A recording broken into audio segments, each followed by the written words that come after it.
अस्सलाम वालेकुम बच्चों। कल मैंने आपको आपकी किताब का मजमून सिल्क रूट शुरू किया था जो कि अब्दुल गनी शेख ने लिखा है। वहाँ मैंने थोड़ा ही पढ़ाया और इसको 2-3 दिन लगेंगे। ये बड़ा टॉपिक है। इस खिते कुछ पॉइंट्स मैंने लिखे हैं यहाँ पे। इस खिते में मैं एशिया की 4 अहम तहजीबी इकाइयाँ शामिल। इकाइयाँ का मतलब है जो इसमें काम करते थे, जो इसमें तजारत करते थे या एक दूसरे के साथ मुंसलिक थे। इन इकाइयों में हिंदुस्तान, सेंट्रल एशिया और ईरान, जिनको ईरान शामिल है, और भी कोई मतलब शायद तिब्बत है।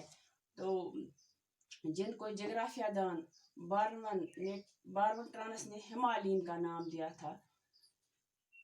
और दूसरा गिलगित, लद्दाख, मगरबी तिब्बत और हिमाचल प्रदेश के मुतसिला इलाकों मगरबी ट्रांस, इनको मगरबी ट्रांस हिमालयन कहा जाता था और इनको ट्रांस हिमालयन, इनको सिर्फ ट्रांस हिमालयन का नाम दिया था इस जोग्राफिया दान ने, और इनको मगरबी ट्रांस हिमालयन कहा जाता था।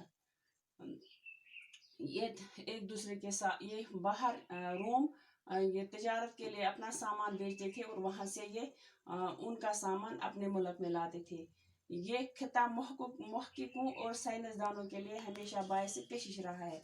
यानी मुहक्किक का मतलब है तहकीक करने वाला, जो कि मैंने यहाँ पे लिखा है तहकीक करने वाले जो खोज करते हैं किसी चीज़ की, और साइंसदान भी खोज में ही होते हैं, वो भी तहकीक करते हैं हमेशा इजादात के सिलसिले में।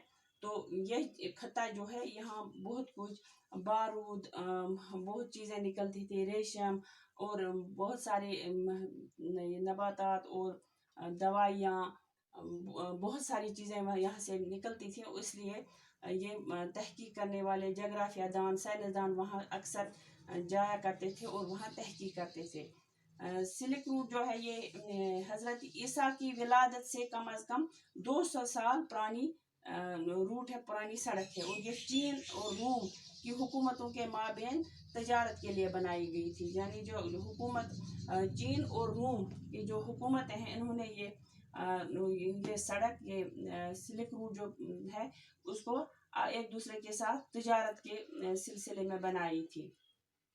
चीन से वहाँ जाता था रेशम, कागज़, छपाई का सामान और बुलोरे और बर्तन और बारूद, ये चीज़ें चीन से जाती थी बाहर। और जबकि हिंदुस्तान से कपास, काली मिर्च और संदल की लकड़ी, मुअत्तर लकड़ी बरामद होती थी। हिंदुस्तान से ये चीज़ें बरामद होती थी उस वक़्त कपास, काली मिर्च और संदल की लकड़ी। संदल की लकड़ी जो है वो बहुत कीमती लकड़ी होती है और इसको बहुत ये खूबसूरत इसकी बू होती है, तो बहुत अच्छी ये खुशबू होती है उसकी। तो ये बहुत कीमती लकड़ी है, ये भी जाती थी। और चीन से ये बाकी चीज़ें जो मैंने आपको पढ़ी, रेशम, कागज, छपाई का सामान, बुलोरे जो है ये एक कीमती पत्थर है, और बर्तन और बारूद, जिससे बारूद बनता है, वो मटीरियल, वो मवाद जाता था चीन से बाहर। तो आज इतने ही यहाँ पे कुछ अल्फाज के मायने लिखे हैं मैंने। महसूलात का मतलब है टैक्स, जो हम टैक्स आज भी भरते हैं।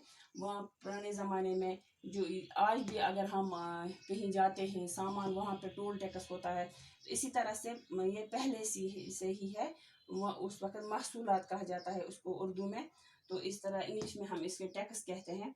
तो और दरामद का मतलब है बाहर से आने वाली जो चीज़, बाहर किसी मुल्क से चीज़ें आए अपने मुल्क में, और जो यहाँ से चीज़ें होती हैं इनको बरामद, यानी जो हम यहाँ से माल बाहर भेजते हैं उसको बरामद कहा जाता है, और जो बाहर से यहाँ माल आता है उसे हम दरामद कहते हैं। तो ये इतना ही आज मैं पढ़ाऊँगी आपको, तो कल इंशाल्लाह आगे हम जाएंगे।